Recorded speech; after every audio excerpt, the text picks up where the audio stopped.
आज सुदामा की पत्नी सुशीला ने चरणों को पकड़ लिया, कहने लगी प्रभु क्षमा करना, कहना कुछ और था, कह कुछ और दिया। मेरा कहने का भाव ये है कि क्या आपको याद नहीं आती कन्हैया की? क्या कन्हैया को आपको याद नहीं आती? आपको ऐसे नहीं लगता कि जाकर के द्वारिका में कन्हैया का दर्शन कर लें? अब तो गदगद हो गए सुदामा। सुदामा कहने लगे याद तो बहुत आती है, लेकिन जाऊं कैसे? जाऊं कैसे? अपने स्वयं के खाने के तो लाले पड़े हुए हैं। कहा गया है अपने सगे संबंधी के पास में जाओ, अपने मित्र से मिलने के लिए जाओ तो कुछ ना कुछ भेंट लेकर के, उपहार लेकर के जाना चाहिए। और जब मेरे यहाँ स्वयं के लिए नहीं है तो मैं लेकर के क्या जाऊं? आज सुशीला ने विचार किया, जैसे तैसे तो सुदामा जी बना रहे हैं कि जाएंगे द्वारिका, और जब तक ये जाएंगे नहीं द्वारिका ना, कन्हैया इन्हें देखेंगे नहीं, तो कन्हैया को कैसे पता चलेगा कि मेरे बचपन का मित्र बड़ा निर्धन है। और जब कन्हैया को नहीं पता चलेगा तो हमारा ये जो कष्ट है ये दूर कैसे होगा? सुशीला ने कहा आप चिंता ना करें, मैं सुबह कुछ ना कुछ ले जाने की व्यवस्था बना दूंगी। महाराज आज जब सुबह हुआ सुदामा जी तैयार हुए, सुशीला दौड़ करके नगर में गई। सुदामा जी तो 3 घर मांगते थे, सुशीला जी ने कई घर मांगे। क्यों? जिस घर में जाएंगे ना तो अन्न मिलेगा। मांगना क्या है? अन्न। मांगना क्या है? चावल। और उपहार के लिए में भेजना किसे है? कन्हैया का। एक घर में जाएंगे तो एक प्रकार का मिलेगा, और जितनी घर में जाएंगे उतने प्रकार का मिलेगा। और जब इस अन्न को लेकर के, इस भेंट को लेकर के कन्हैया के पास में सुदामा जाएंगे, और कन्हैया जब देखेंगे तो कन्हैया सोच लेंगे कि ये कई प्रकार का अन्न है, अर्थात मेरा मित्र कितना बड़ा निर्धन है। बोलो बांके बिहारी लाल की जय। महाराज लेकर के आई, सुशीला लेकर के आई, और आने के बाद ऐसे कपड़े से बांधा जो सड़ा गला था। ज्यादा जोर से गांठ लगा दो कपड़ा फट जाए। सुशीला ने तंदुल बांधे, और तंदुल बांध करके सुशीला ने क्या किया? सुशीला ने तंदुल बांध करके आज सुदामा जी से कह रहे हैं आप इसे, सुदामा जी से कह रहे हैं आप इसे ले जाओ, और ले जाओ जाकर के कन्हैया को भेंट देना। अब कन्हैया से मिलने के लिए सुदामा जी चल दिए। हकीकत में आप जिससे प्रेम करते हो ना, और उससे मिलने का सौभाग्य आपको मिल जाए, फिर आप देखना आपके जीवन में आनंद कितना आता है। आज सुदामा प्रसन्न है, और सुदामा ने अपनी लठ उठाई, और सुदामा पोटली को कांख में दबाए, और सुदामा अपने बचपन के मित्र से मिलने के लिए चल दिए। हो मेरा श्याम बड़ा रंगीला, बाबा श्याम बड़ा रंगीला, की मस्ती बरसेगी, की मस्ती बरसेगी कीर्तन में। मेरा श्याम बड़ा रंगीला, बाबा श्याम बड़ा रंगीला, की मस्ती बरसेगी, की मस्ती बरसेगी कीर्तन में। रंगीलो बाबा मेरो श्याम, रंगीलो बाबा मेरो श्याम, रंगीलो बाबा मेरो श्याम, रंगीलो बाबा मेरो श्याम, रंगीलो बाबा मेरो श्याम, रंगीलो बाबा मेरो श्याम, रंगीलो बाबा मेरो श्याम, रंगीलो बाबा मेरो श्याम। श्याम को सजा के तो देखे कोई, श्याम को सजा के तो देखे कोई, कान्हा को रिझा के तो देखे कोई, कान्हा को रिझा के तो देखे। उमरिया सुधरेगी, उमरिया सुधरेगी, बाबा मेरो श्याम, लगी लो बाबा मेरो श्याम।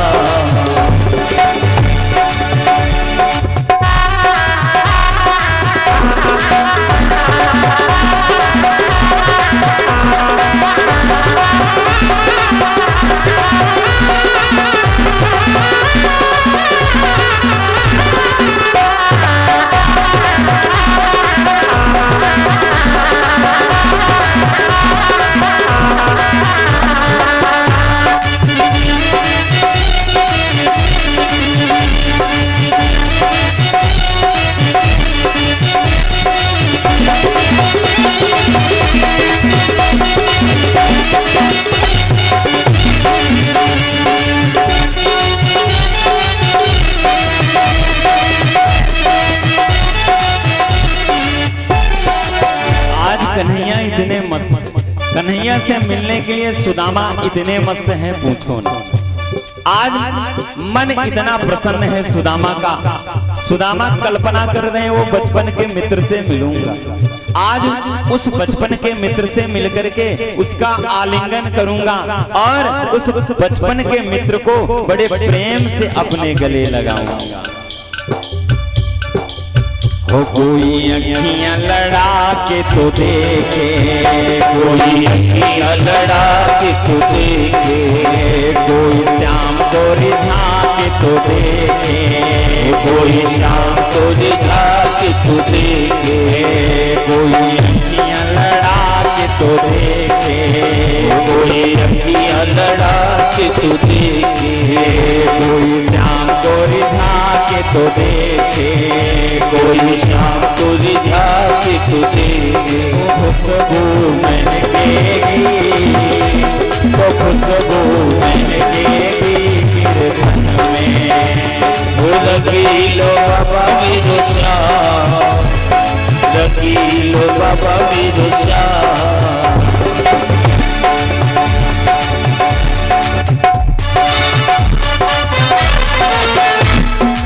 हाथ ऊपर उठाओ, सुदामा जी का सहयोग करो, क्योंकि सुदामा इतने बलशाली नहीं है, सुदामा दुर्बल है, सहयोग करना पड़ेगा तब तो कन्हैया के पास में द्वारिका पहुंचेंगे। सभी लोग हाथ ऊपर उठा करके और ताली बजा करके श्री राधे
ताली बजाओ मीठी मीठी। सुदामा जी प्रसन्न है, भूल गए निर्बल हूँ तो क्या हुआ, दुर्बल हूँ तो क्या हुआ, आज मेरा कन्हैया मेरा प्रीतम मुझसे मिलेगा, और जब मिलेगा ना उस प्रेम का ठिकाना क्या होगा पता नहीं। कोई श्याम को नचा के तो देखे, कोई शाम को नचा के तो देखे, कोई गाना को नचा के तो देखे, कोई गाना को नचा के तो देखे, कोई श्याम को नचा के तो देखे, कोई शाम को नचा के तो देखे, कोई गाना को नचा के तो देखे, कोई गाना को नचा के तो देखे। खुशबू महकेगी, ये खुशबू महकेगी तन में। रंगीलो बाबा मेरो श्याम, रंगीलो बाबा मेरो श्याम।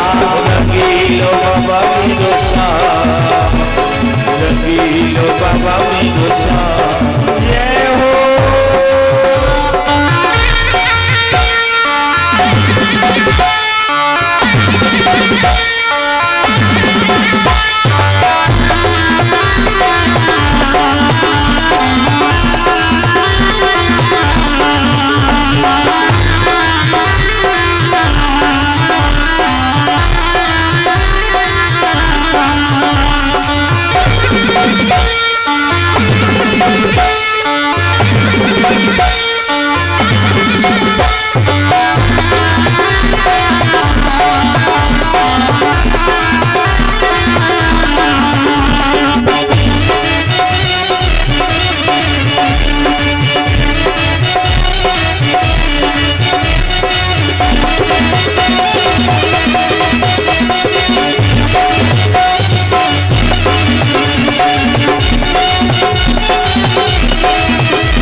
बांके बिहारी लाल की जय। आज मन प्रसन्न है सुदामा का। और महाराज सुबह से शाम चलते चलते हो गई, रात्र आने वाली हो गई, लेकिन द्वारिका का कुछ पता नहीं।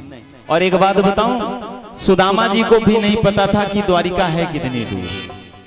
जब से पत्नी ने कह दिया बचपन के मित्र से मिलने चले जाओ, मन प्रसन्न है, मिलने तो जा रहे हैं द्वारिका, लेकिन पता नहीं है कि द्वारिका कितनी दूर है।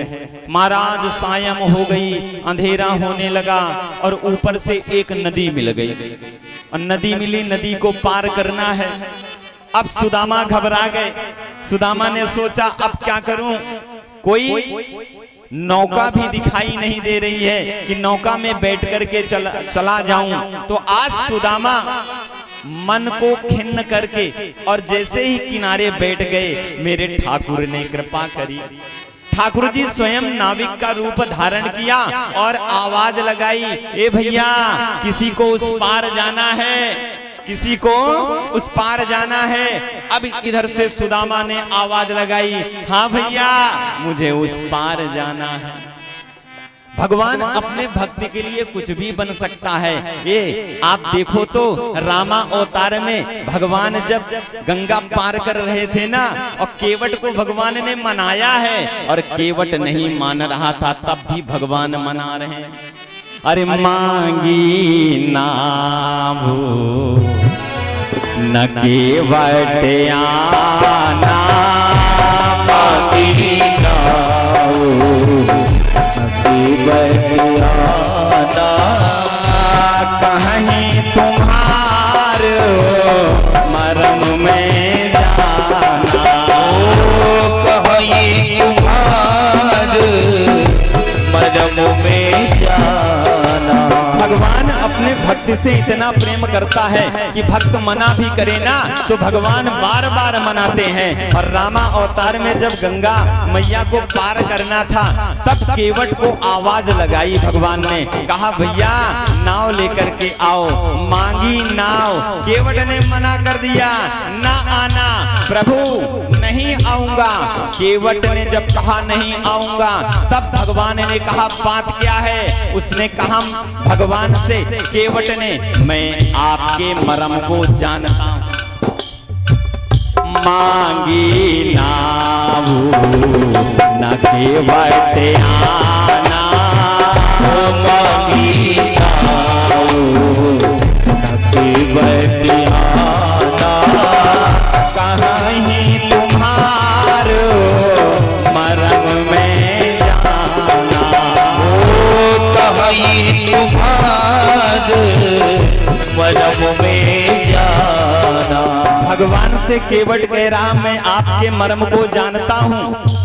अब लक्ष्मण जी सोचने लगे कि देखो तो आज तक मैं मर्म नहीं जान पाया, आज तक ठाकुर जी का मैं मर्म नहीं जान पाया, जो 24 घंटा सेवा में रहता हूँ। और ये केवट कह रहा है मैं नाव लेकर के नहीं आऊंगा, क्योंकि मैं आपके मर्म को जानता हूँ। और मानस में गोस्वामी तुलसीदास जी ने लिख दिया, लक्ष्मण हूँ यह मर्म न जाना, लक्ष्मण हूँ यह मर्म न जाना, जो कछु चरितो रचा भगवाना,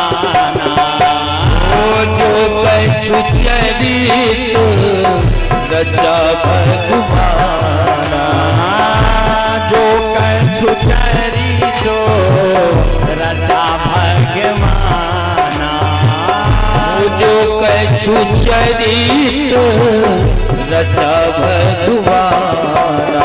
गोस्वामी तुलसीदास जी ने मानस में लिखा, लक्ष्मण जी को भी ये मर्म नहीं पता था। कौन सा मर्म? लक्ष्मण जी राम जी के साथ 24 घंटा रहते थे, लेकिन जब राम जी ने खेल किया तब लक्ष्मण जी को भी पता नहीं चला।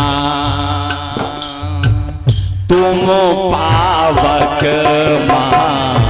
करहूं निवासा, तुम पावक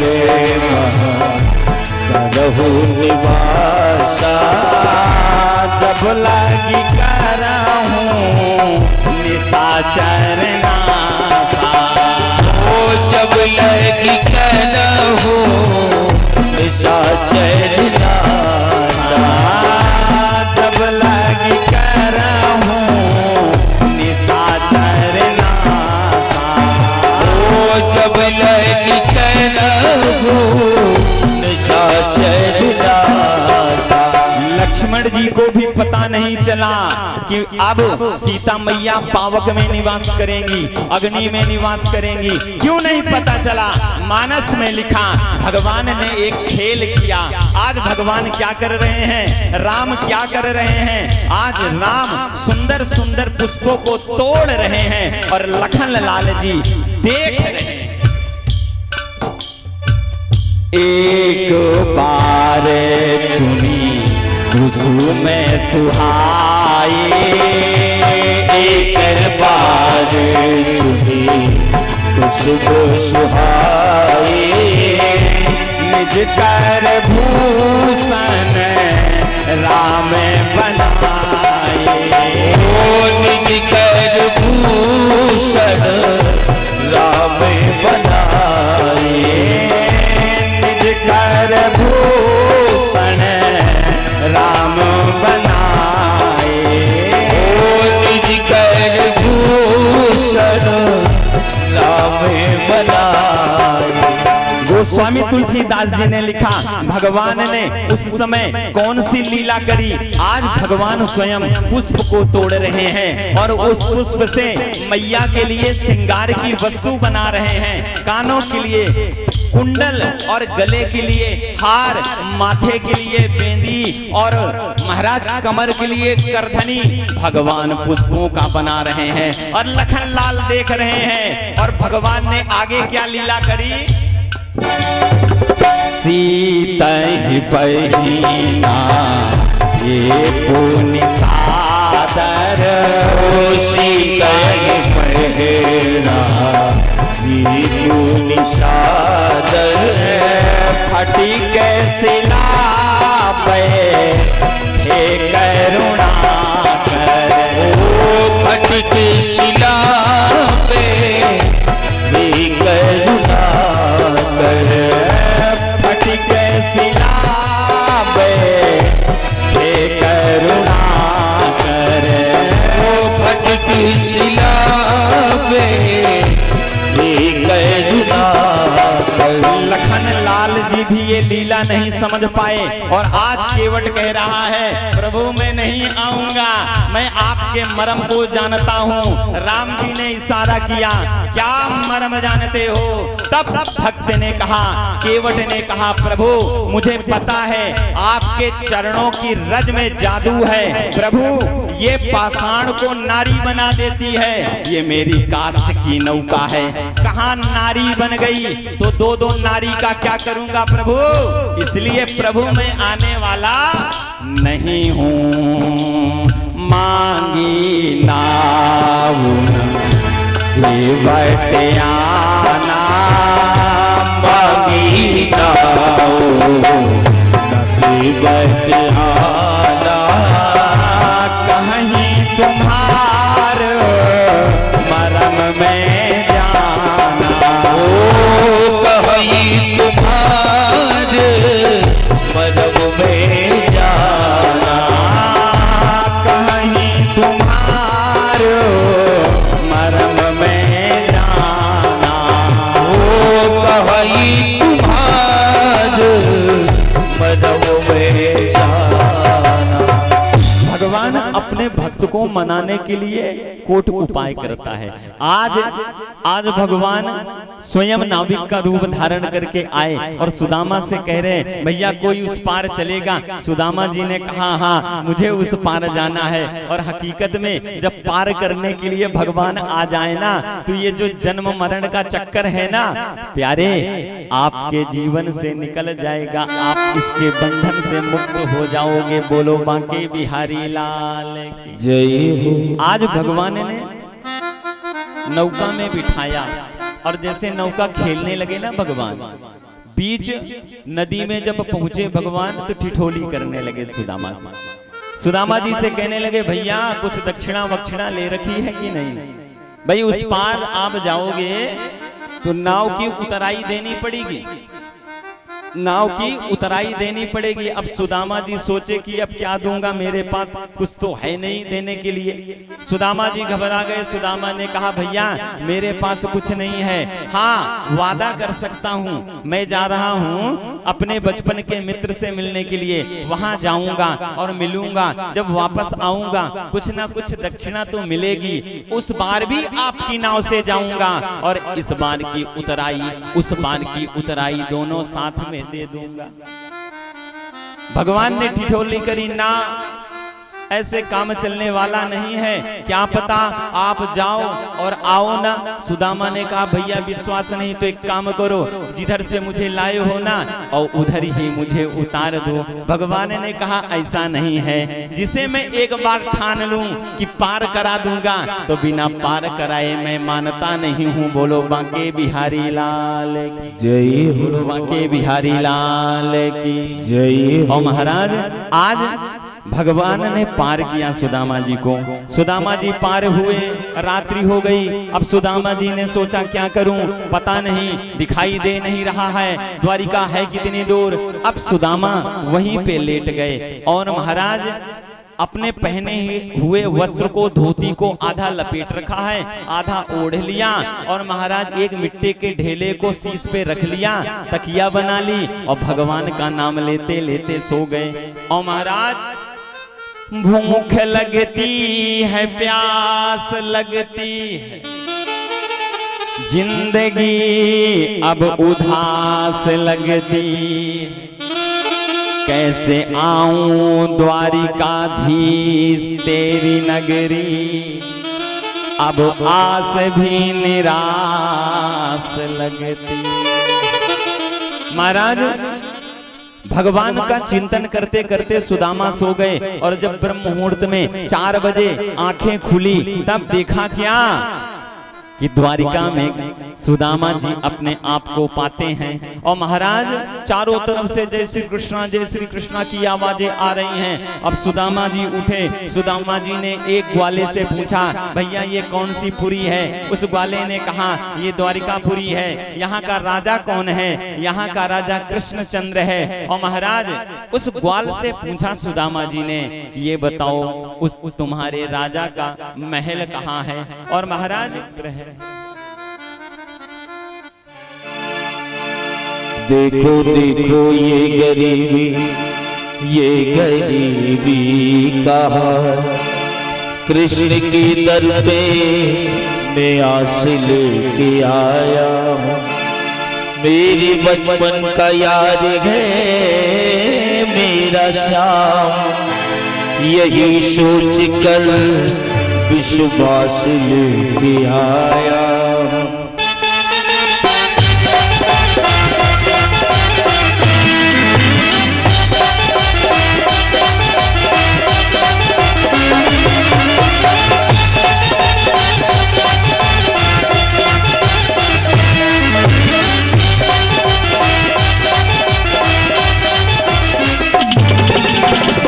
अरे द्वार पालो कन्हैया से कह दो,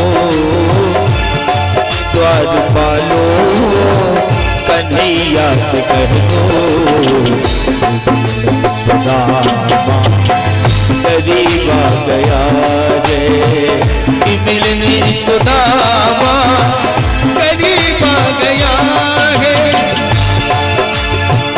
भटकते भटकते न जाने कहाँ से तुम्हारी महल के करीब आ गया है।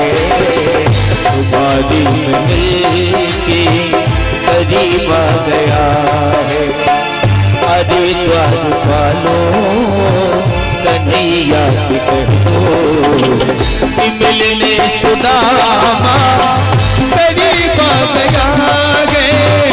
कि मिलने सुदामा करीब आ गया है।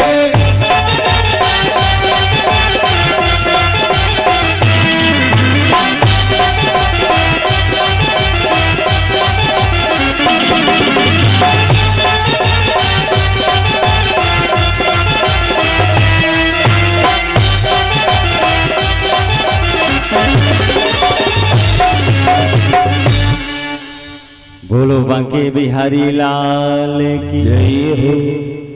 जो झांकी बनी हुई है ध्यान दें, बाद में आपको उस झांकी लाने का कोई मतलब है नहीं है। यदि व्यवस्था बन गई हो तो भैया झांकी लेकर के आओ।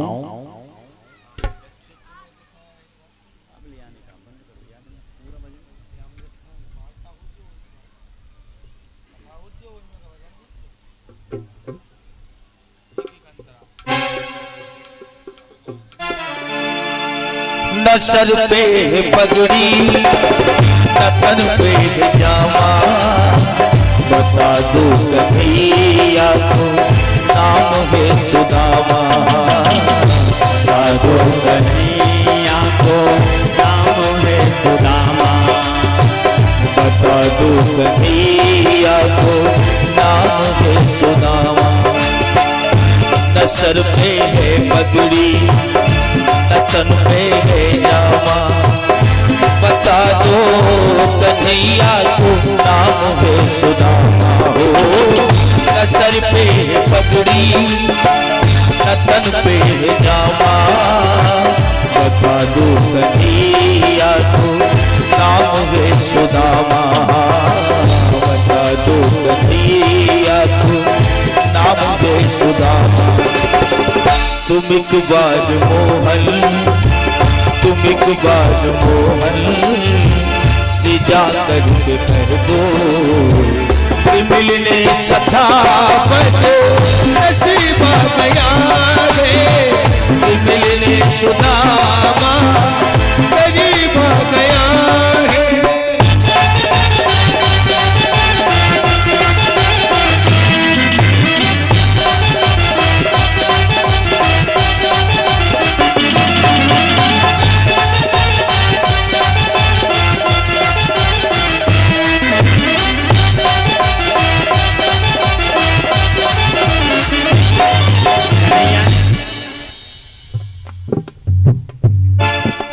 आज सुदामा जी द्वारपालों से कह रहे हैं कि काम कर दो, मेरा एक समाचार लेकर के अंदर जाओ और जाकर के कन्हैया से कह दो कि मैं आया हूं, मेरा नाम है सुदामा। और महाराज जैसे ही द्वारपाल गए कन्हैया के पास में, महाराज द्वारपाल गए कन्हैया के पास में, कन्हैया से निवेदन किया प्रभु एक विचित्र ब्राह्मण आया है और उसकी दशा विपरीत है, न सर पे पगड़ी है, न तन ढकने के लिए वस्त्र है, पैरों में पादुका भी नहीं है और बड़ा दुर्बल है। और महाराज अपना नाम वो सुदामा बता रहा है। और जैसे कन्हैया ने सुना मेरा बचपन का मित्र आ गया वो सुदामा, और कन्हैया अपने बचपन के मित्र से मिलने के लिए दौड़े, सुनते ही दौड़े चले आए मोहन, लगाया गले से सुदामा को मोहन, लगाया गले से सुदामा को मोहन।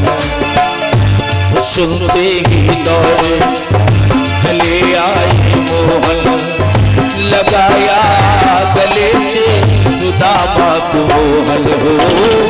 सुनते ही दौड़े चले आए मोहन, लगाया गले से सुदामा को मोहन, लगाया गले से सुदामा को मोहन।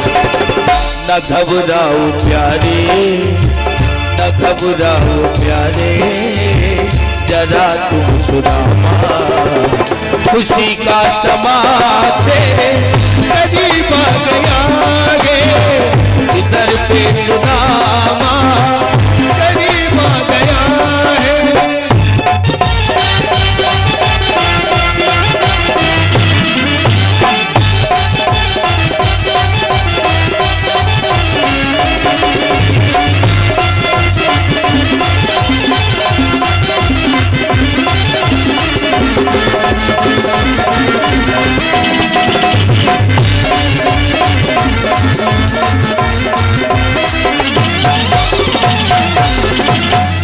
बोलो बांके बिहारी लाल की जय हो। महाराज जैसे कन्हैया को पता चला मेरे बचपन का मित्र आया है, आज कन्हैया दौड़ने लगे, और दौड़ने जैसे कन्हैया लगे, रानियों ने देखा, पत्नियों ने देखा, वो भी पीछे दौड़ने लगी। सैनिकों ने देखा हुआ क्या, कन्हैया दौड़ रहे हैं, पीछे पीछे सैनिक दौड़ने लगे। और इधर महाराज अपने महल के बाहर गए, देखा क्या, सुदामा वापस जा रहे हैं। क्यों? सुदामा ने विचार किया, शायद लगता है बड़ी विलंब हो गई, मेरा वो बचपन का मित्र मिलने के लिए नहीं आएगा, शायद वो राजा बन गया है, मुझे भूल गया होगा। आज कन्हैया ने आवाज लगाई, और जैसे कन्हैया ने आवाज लगाई, सुदामा रुके। आज दौड़ करके कन्हैया गए हैं, सुदामा को गले लगा लिया है और बोला, कन्हैया ने कहा, ये मित्र पहले तो बड़ी विलंब कर दी मिलने के लिए, आज जब मिलने का समय आया तब तुम वापस में जा रहे हो। आज कन्हैया ने अपने गोद में उठाया सुदामा को, लाए अपने निज सिंहासन पे बिठाया, और महाराज पात्र मंगाया, चरण धुलने के लिए जल मंगाए, और जैसे भगवान ने चरण धुलना आरंभ किया, देखी सुदामा की दीन दशा, करुणा करके करुणा निधि रोयो, पानी परात को हाथ छुयो नहीं, नैनन के जल से पग धो। आज कन्हैया ने जैसे जल का पात्र लिया और चरणों के सुदामा को पकड़ा, देखा क्या, अनेक कंटक लगे हुए हैं, लेकिन उसकी पीड़ा सुदामा को नहीं है। क्यों? सुदामा अपने बचपन के मित्र कन्हैया अपने भगवान को सामने देख रहे हैं, रोम रोम पुलकायमान हो रहा है। आज सुदामा गदगद है और कन्हैया की आंखों से अश्रुधारा बह चली। कन्हैया ने अपने आंखों की अश्रुधारा से सुदामा के चरणों को धुला, और धुलने के बाद जैसे भगवान ने अपने पटके को उठाया, पांव पोंछे, वैसे सारी पीड़ा सुदामा की चली गई। बोलो बांके बिहारी लाल जय हो। महाराज सारी पीड़ा चली गई। भगवान ने कहा, एक काम करो, बड़ी दूर से आए हो, भूख लगी होगी, भोजन चलो कर लो। और महाराज 56 प्रकार के भोजन रख दिए, ठाकुर जी ने अपने हाथों से सुदामा को खिलाया। अब आशीर्वाद देने की बारी आई। भगवान ने इशारा किया, ये ऐसा वैसा ब्राह्मण नहीं है, इससे आशीर्वाद ले लो, जीवन धन्य हो जाएगा। अब पत्नियों की लाइन लगी। सुदामा ने विचार किया, एक दो पत्नियां होंगी, राजा है, एक दो चलती है, आशीर्वाद दे दूंगा। सुदामा जी ने हाथ ऊपर करके आशीर्वाद देना आरंभ किया। अब 16,108 की लाइन लग गई। सुदामा का हाथ ऊपर का ऊपर रह गया। सुदामा ने कन्हैया से कहा, कन्हैया ये बता, ये सब तेरी है कि कुछ पड़ोस वाली भी आ गई? कन्हैया ने सुदामा से कहा, सब लाला ये अपनी है, मित्र ये सब अपनी है। और महाराज सबको एक साथ आशीर्वाद सुदामा जी ने दिया। अब रात्रि को चरण दबा रहे हैं कन्हैया, चरण दबा रहे हैं और कह रहे हैं, क्या तुमने शादी करी? सुदामा जी मुस्कुराने लगे, हाँ, तुम्हारी भाभी का नाम सुशीला है, 4 बच्चे हैं। अच्छा, तो जब तुम आए हो तो भाभी ने कुछ दिया होगा ना, मुझे भेंट के लिए कुछ दिया होगा ना? अब घबरा गए सुदामा। देखो तो रानियां खड़ी हैं और ये कह रहा कुछ दिए होगे, ये तंदुल टूटा फूटा दूंगा, आज बदनामी हो जाएगी। और महाराज कांख में हाथ लगाया और कन्हैया ने देख लिया। कन्हैया ने देखा, तुरंत पोटली को पकड़ा और इधर सुदामा ने पोटली को पकड़ा। कन्हैया ने अपनी तरफ खींचा, सुदामा ने अपनी तरफ खींचा और पोटली फट गई। बोलो बांके बिहारी लाल की। महाराज तंदुल सब बिखर गए और महाराज तंदुल को भगवान ने इकट्ठा किया और बड़े स्वाद से भगवान खा रहे हैं। एक मुट्ठी चावल ली और भगवान खाए, एक लोग दे दिया, दूसरा खाया, 2 लोग दे दिया। और जैसे तीसरी मुट्ठी खाने लगे, रुक्मणी मैया ने हाथ पकड़ लिया, कन्हैया सुदामा बनना है क्या? जब सुदामा को सब दे दोगे तो हमारे पास क्या रहेगा? अपने इस परिवार का भी ध्यान करो। अर्थात निवेदन किया रुक्मणी मैया ने कि भाभी का प्रसाद है, हम सबको भोग लगाना है। और महाराज सबको भोग लगाया। बोलो बांके बिहारी लाल की जय। महाराज इसके बाद भगवान ने सुदामा जी के चरणों को दबा करके सुला दिया। सुबह हुई, सुदामा जी निद्रा से उठे, स्नान किया, संध्या वंदन किया। और संध्या वंदन करने के बाद सुदामा जी कहने लगी कन्हैया से कि अब मुझे जाना है। भगवान ने कहा जाओ, जब तुम आए थे तब तो तुम्हें मैंने बुलाया नहीं, और जब तुम जा रहे हो तो मैं रोकूंगा नहीं। और महाराज इतना कह करके सुदामा जी को भगवान ने विदा किया। और सुदामा जी अपने नगर में पहुंचे तो देखा क्या, अरे सुदामा मंदिर देख डरे, मंदिर देख डरे, सुदामा मंदिर देख डरे, सुदामा मंदिर देख डरे, सुदामा मंदिर देख डरे।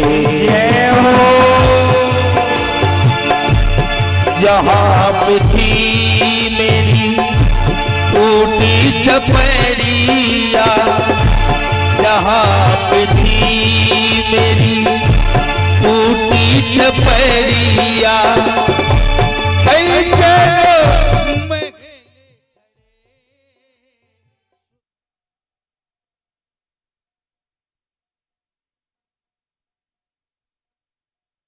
सुदामा मंदिर देख डरे, ओ मंदिर देख डरे।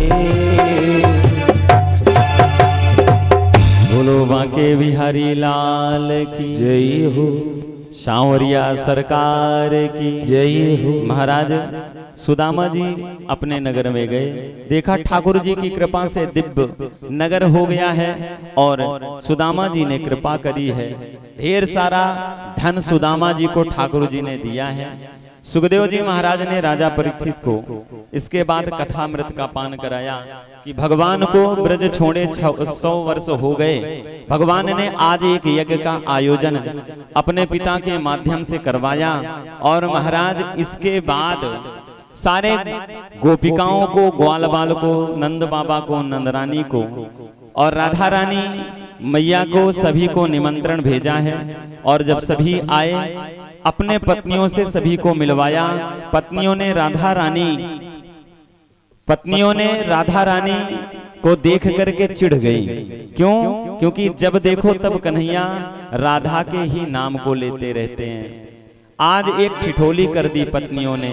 एक गर्म दूध एक गिलास ले जाकर के आज राधा रानी के पास में गई और कह दिया कन्हैया ने भेजा है, इसे पान कर लो। और महाराज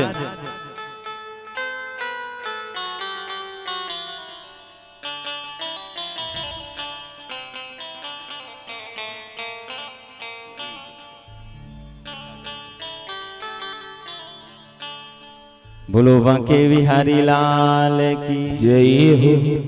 चलो कथा बाद में होगी, पहले कुछ व्यवस्था आ गई है उसको बता दें हम आपको। हाँ ये जरूरी है, कथा तो बात की बात है। बोलो बांके बिहारी लाल की। ध्यान दीजिए, जिनकी प्रांगण में हम आप कथामृत का पान कर रहे हैं उन भूत भावन भोलेनाथ जी महाराज का बड़ा अद्भुत श्रृंगार किया गया है आज। और श्रृंगार जिन्होंने करवाया है वो क्या कहते हैं, भरत केसर वाणी जी है, जो आज उन्होंने अद्भुत श्रृंगार करवाया। वो भी श्रृंगार किस प्रकार का, स्वरूप किस प्रकार का बना, महाकालेश्वर भगवान का। तो सभी से निवेदन है कि जब ऐसा अद्भुत श्रृंगार किया गया है तो आप लोग एक काम करिएगा कि आप लोग कथा के बाद में जब आरती हो जाएगी घर को जाओगे ना तो दर्शन जरूर करिएगा, दर्शन जरूर करिएगा। बोलो भूत भावन भोलेनाथ जी महाराज की जय हो।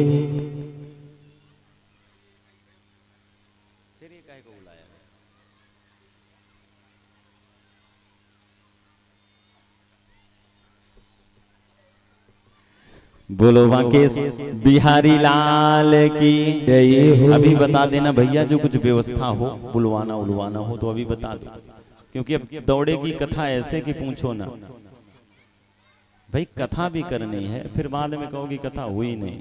तो जो भी व्यवस्था है अभी पूछ लो, व्यवस्था बता देना, वही काम होगा।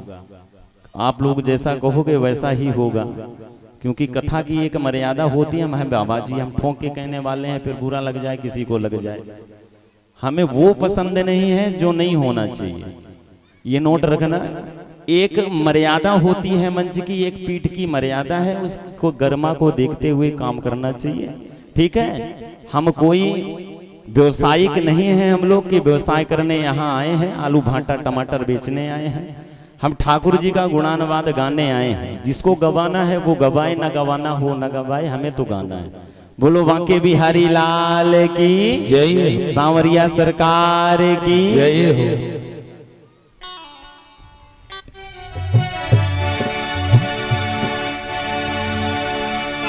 श्याम माखन चुराते चुराते अब तो दिल भी चुराने लगे हैं, अब तो दिल भी चुराने लगे हैं।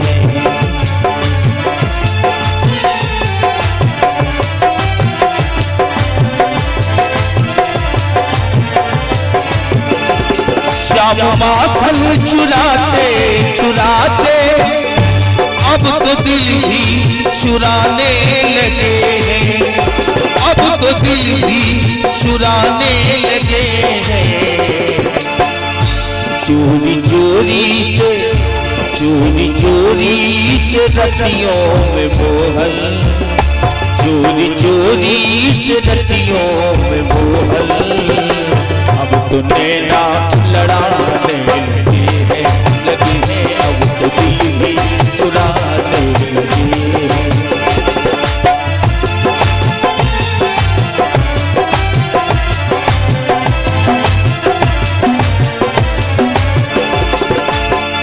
श्याम माखन चुराते चुराते अब तो दिल भी चुराने लगे हैं।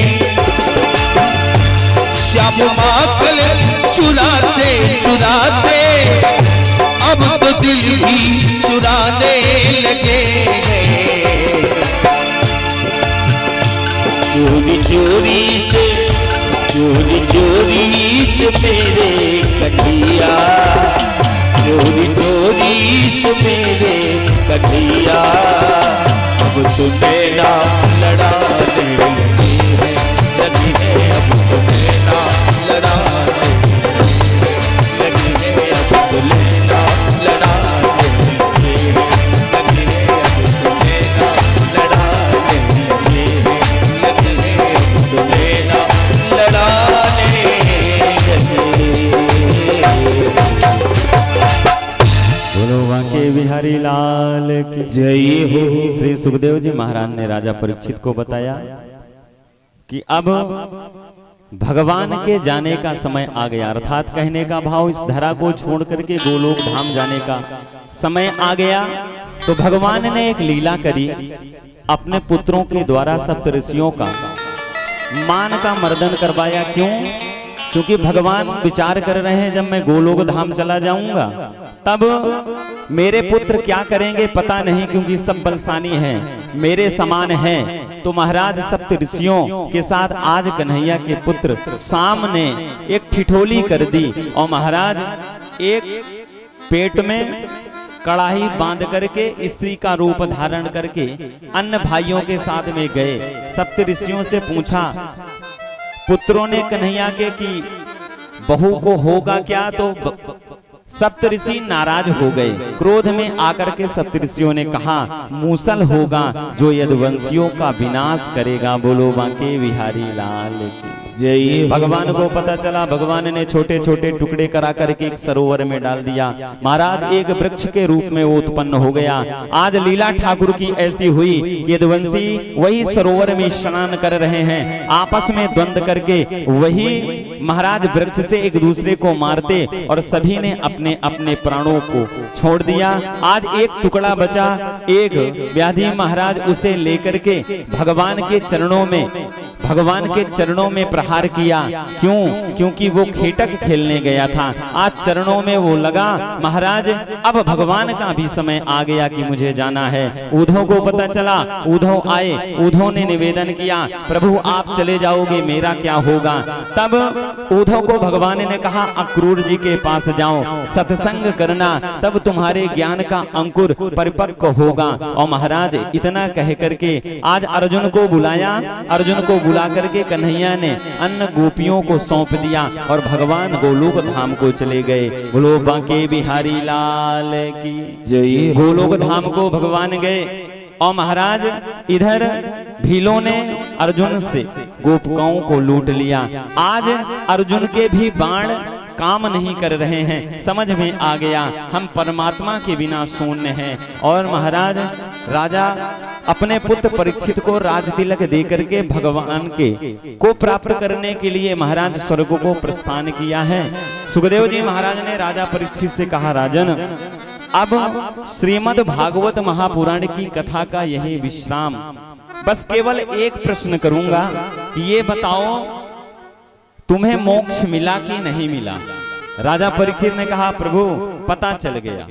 राजा परीक्षित ने कहा, पता चल गया प्रभु, ये जो जीव है ना ये शाश्वत है, अमर है, ये तो चोला धारण करती है। जब ये चोला जीर्ण शीर्ण हो जाती है तो नवीन चोला धारण कर लेती है। अर्थात कहने का भाव ये स्वयं में महाराज भगवान के अंश होने के कारण ये इसे किसी प्रकार का कष्ट नहीं होता। ये जिस चोला को धारण करती है उस चोले को कष्ट होता। मुझे पता चल गया। बोलो बांके बिहारी लाल की जय हो। कथा का विश्राम कर करके महाराज सुखदेव जी महाराज गए। इधर आज 7वां दिवस है। 7वां दिवस है, पता है कि आज तक्षक नाम का सर्प आएगा और आकर के परीक्षित जी को डसेगा। तो पुत्र जन्मेजय ने एक बड़ा विशाल मंच बनाया। मंच के ऊपर विराजमान हो गए राजा परीक्षित जी और विशाल सेना लगा दी गई। एक माली के यहाँ जाकर के तक्षक नाम का वो सर्प सूक्ष्म रूप धारण करके वही पुष्प में प्रवेश कर गया जो पुष्प राजा परीक्षित के पास आना है। महाराज आज माली राजा परीक्षित के पास आए और आकर के जैसे उस पुष्प को दिया, उस पुष्प का सुगंध लेने के लिए राजा परीक्षित ने अपने नासिका से जैसे ही पुष्प को लगाया, अपने रूप को धारण करके तक्षक ने नासिका में डस लिया और वहीं राजा परीक्षित का मर्दन हो गया। बोलो बांके बिहारी लाल की जय। हम महाराजन में जैसे रहा नहीं गया, सर्पेष्टि यज्ञ करवाया, सारे सर्पों को मार दूंगा, लेकिन ऋषियों के द्वारा समझाया गया इससे कुछ निकलने वाला नहीं है। ये तो विधि का विधान है, जो यहाँ आया है उसे जाना है। कोई सोच ले कि हम यहाँ आए हैं तो जाएंगे नहीं, तो जो आया है उसे जाना पड़ेगा। श्रीमद् भागवत महापुराण के लास्ट में महाराज केवल एक ही बात लिखी गई है, क्या? नाम संकीर्तनमो यस्या कलौ केशो कीर्तना। अर्थात कथा सुनने का भाव यही है। भाव क्या है कि हमें भगवान का भजन करना है, हमें एक काम करना है। जब हम संसार में आए हैं तो हमें भजन करना है। और जो ये युग चल रहा है ना, इसमें सबसे ज्यादा भजन ही प्रधान है। आप कितना पूजन कर लो, कितना कोट उपाय कर लो, कितना यज्ञ कर लो, और जब तक आप भजन नहीं करोगे ना, तब तक आपका बेड़ा पार होने वाला नहीं है। बोलो बांके बिहारी लाल की जय। राधा रानी सरकार की जय। श्रीमद् भागवत महापुराण की जय। शंकर भगवान की जय। जय जय श्री राम। हाँ, हमारे यजमानों से निवेदन है कि आप लोग यहाँ आएंगे और पंडित जी भैया नीचे जाएं। पंडित जी पूजन की थाल लेकर के जाएं, भगवान का टीका करवाएंगे, पूजन कराएंगे। अब होली मनाई जाएगी, है ना, फूल होली। हम आप सभी लोग राधिका वैष्णो जी से निवेदन करेंगे, जो चित्रकूट धाम से पधारी, कि आप धूमधाम से होली मनवाएं, अर्थात अपने मुखारबिंद से सुंदर भजन गा करके। क्योंकि हकीकत में राधिका जी गाती बड़ी प्यारी गाती है ना। ताली बजाओ, ऐसे हम नहीं मानेंगे। जब आप ताली बजाओगे तब मानेंगे कि हाँ सही कह रहे। अभी आवाज कम आ रही है, ताली की संख्या ज्यादा है, आवाज कम। हाँ, तब होली मनेगा। ध्यान दीजिएगा, हमारे जो भाई बंधु हैं, विशेषकर जो हमारे यजमान परिवार के, जो उनके पुत्र इत्यादि हैं, वो सब लोग आएंगे, फूल की टोकरी भी लाएंगे। पहले भगवान को टीका लगाएंगे। यहाँ पे आप लोग पुष्प से भगवान के साथ होली खेलोगे, और कुछ लोग अंदर चले जाएंगे और वो पुष्प बरसाएंगे हमारे जो माताएं बहनें भाई बंधु कथामृत का पान करने के लिए आए हैं उनके ऊपर। और एक निवेदन और, आज कथा का विश्राम दिवस है। आज कथा का विश्राम दिवस है। इधर हमारे यजमान पूजन कर लेंगे ठाकुर जी का, तो ठाकुर जी के साथ होली खेल लेंगे। तो समस्त जो माताएं बहनें भाई बंधु हैं हमारे विराजमान, वो सभी लोग आएंगे। क्योंकि आज कथा का फल तभी मिलेगा जब हम ठाकुर जी के साथ होली खेल लेंगे और अपना तन मन धन सब ठाकुर को न्यौछावर कर देंगे। गांठ नहीं लगाना। अब धन की बारी आ जाए तो सोच लो गांठ लगा लो ना, ये छूटे ना। आज सब लुटाना है ठाकुर जी को। बोलो बांके बिहारी लाल की।